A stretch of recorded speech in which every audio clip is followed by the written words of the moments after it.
Hello, Master Numerologist Andre Alvin Moore, and today I would like to take a look at the number nine and the number nine life path destiny.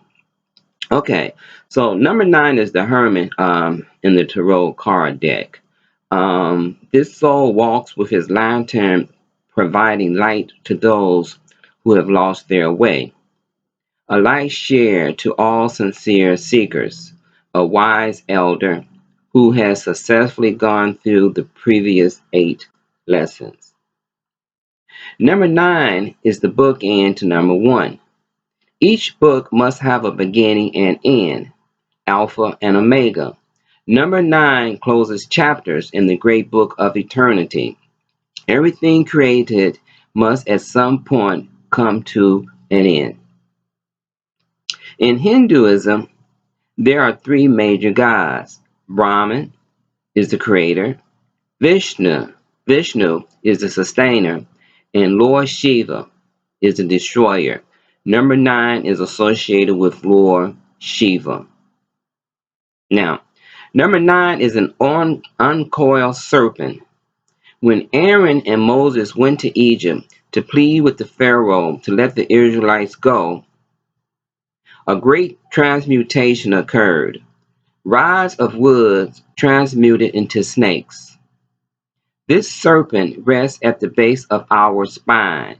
When raised, it can change us from man's children to God's children. Number nine, in this aspect of a serpent, stands on its tail. This tail is symbolic of a tornado or hurricane. It brings balance when the scales of life have tipped towards darkness.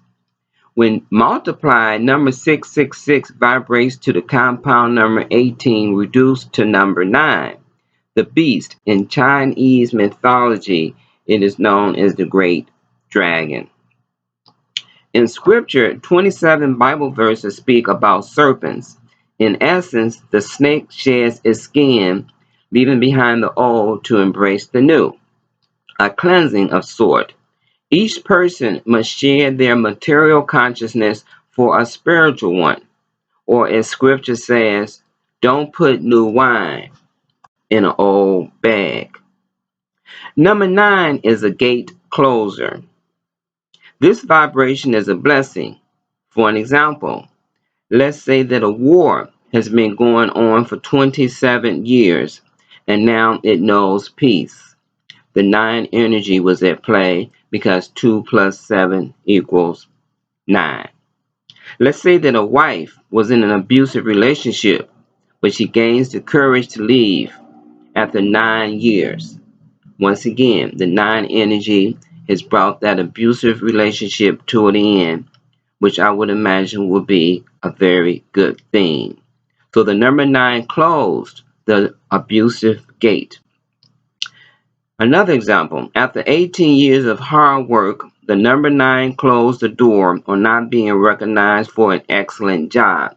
So the number nine is a destructive energy, but sometimes things need to be destroyed so that something new can come into its place. So it is the gate closer. You have the book of eternity, but as we move through this book of eternity, certain chapters must come to an end. And so the nine energy bring these chapters to an end, and that's a welcome sight, or it should be a welcome sight. Okay, let's move on. Now, the number nine life path, there's 9 life paths. And number 9 life path. A life path is the major reason why a soul has incarnated in any particular incarnation. The birth cycles that makes up the life path are like guideposts along the path. There are opportunities for the individual to learn and to grow, but the essence of the life is a combination of all three of the birth cycles, and that is known as the life path. So the life path of a number 9 is one of the most difficult ones to master, because the 9 energy has gone through the 8 previous vibrational energy, and now it understands that it is part of the totality. Whereas on the first level is a very like infantile type of consciousness, where the vibration is pretty much concerned with me, myself, I. It's all about, the ego, what's in it for me. I only have, I only see what I want. So the emphasis is about I. But the 9 energy has come to understand that no, I and my brothers are one. And it's a very hard, difficult lesson to master, because most people don't see others as part of their families. They may see their immediate family, they may see their neighborhood, they may see their communities, but they may not see a person that lives in China, or a person that might live in the Philippines as associated with them. And so they have a tendency to want to just like discredit them, but don't see no value in them. They don't make the connection that we all are living on this planet called Earth. So the number 9 is an open vibration, where the number 1 can be a very closed vibration, emphasis on me, myself, and I. The number 9 has expanded its arms to embrace all of humanity. A very difficult and a very challenging thing to do. But it will require a willingness to give without wanting or expecting something in return. Okay, that's a top order there. Most people, when they do something for you, they want something in return. It's like if you're in a relationship with someone, they expect for you to reciprocate, give them something back for their love. And if you don't reciprocate, if you don't give it back to them, then they'll hit you up and say, listen, well, you don't love me. Well, why do you say I don't love you? Because I asked you to do this for me, and I asked you to do that for me, and you didn't do it. And so consequently, you don't love me. See, so that's selfish. People want something. If they give you something, for example, a person come to you and ask for a favor, and you grant that favor. But then down the road, you say, hey, man, I need for you to do something for me. Remember, when I did something for you, I want something back. But see, a 9 energy gives without expecting anything in return. A 9 will give you $500 and won't expect for you. He don't even, a 9 energy don't even care if you don't say thank you, because that's not what a 9 is about. The 9 is about giving.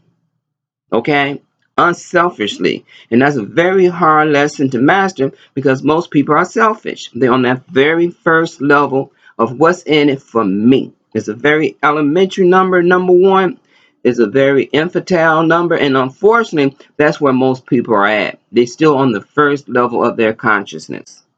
Okay, but the 9 energy is willingness to give without wanting or expecting something in return, in openness, embracing humanity regardless of the sex, creed, or nationality, or their station in life.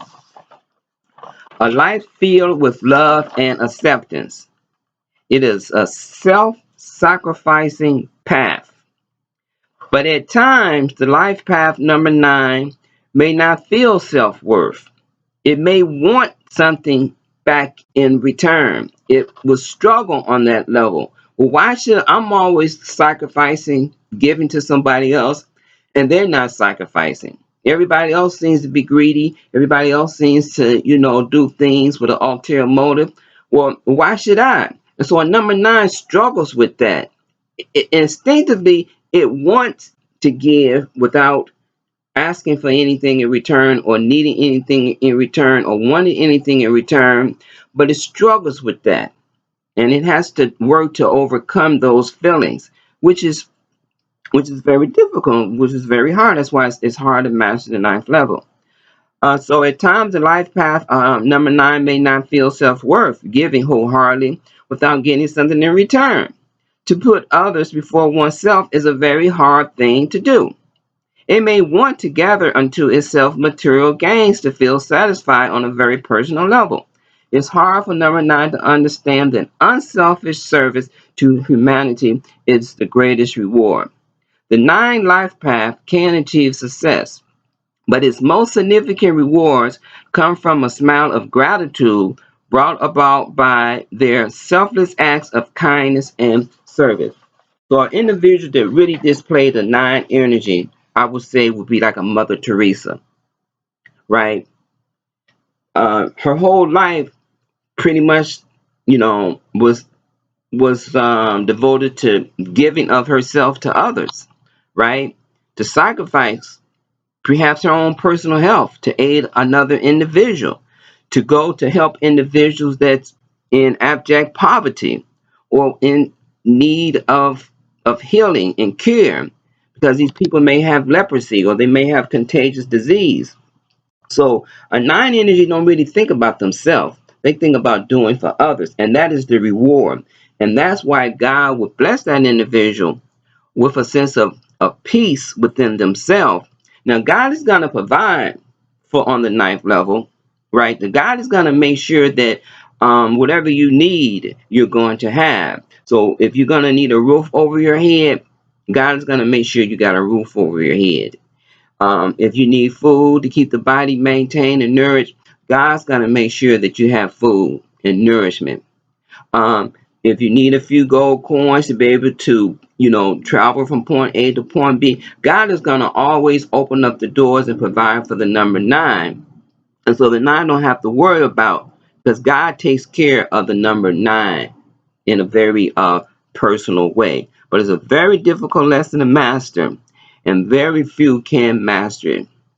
Most people want something from you. Sometimes they're upfront with it. Sometimes they come and they lie to you, they deceive you. They want what you get, but they're pretending that they're your friends. But in the back of their mind, they're trying to take your woman from you, trying to keep you from moving ahead in a job, putting their mouth on you, spreading lies about you. The, the number one is a very elementary vibrational energy, okay? And most individuals are on that level. Very few nines. You're gonna run into very few nine vibrations that just say, look, man, go ahead and help yourself, without feeling as though, you know, it's like the number nine is like pretty much to destroy the ego.